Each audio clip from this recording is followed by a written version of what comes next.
Ketika bencana datang, harapan paling nyata seringkali datang dari relawan. Salah satu yang dulu sering kita lihat adalah ACT atau Aksi Cepat Tanggap. Didirikan sebagai lembaga kemanusiaan, ACT bergerak di bidang bantuan bencana, sosial, pendidikan, hingga penghimpunan zakat, infak, dan sedekah.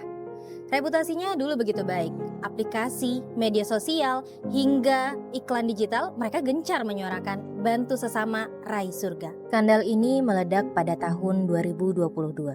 Pusat Pelaporan dan Analisis Transaksi Keuangan atau PPATK menyampaikan adanya transaksi mencurigakan dari rekening ACT. Diduga dana umat digunakan tidak sebagaimana mestinya.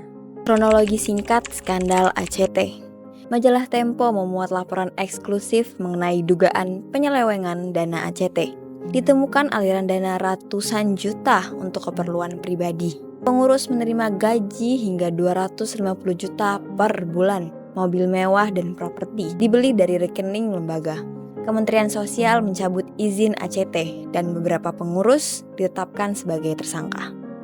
Yang mengejutkan publik bukan cuma nominalnya, tapi bagaimana sebuah lembaga yang mengatasnamakan Tuhan dan kemanusiaan justru mengecewakan umatnya.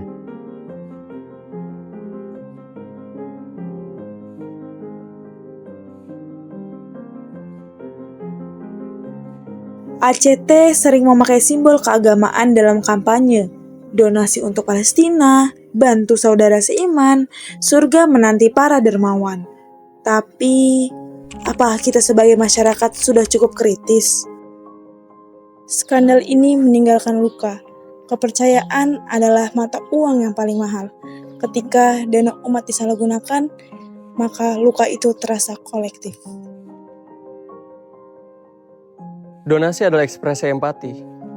Tapi empati pun bisa disalahgunakan jika tak ada akuntabilitas. Mari tetap membantu, tetap berempati, tapi juga tetap waspada. Karena surga tak bisa dibeli dengan kebohongan.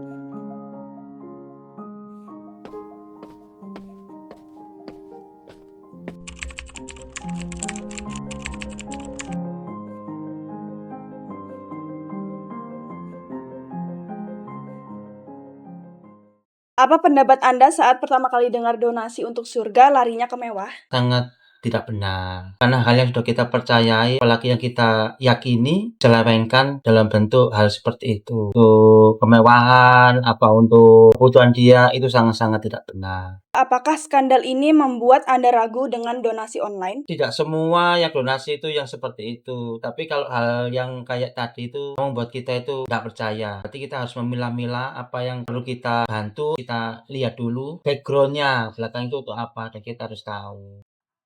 Bagaimana pandangan Anda secara etika dan agama terhadap penyalahgunaan dana ini? Menurut saya kalau secara etika itu udah termasuk pengkhianatan terhadap kepercayaan publik atau masyarakat. Sedangkan kalau agama itu udah termasuk dosa ya, karena pemanfaatan amanah kepentingan diri sendiri.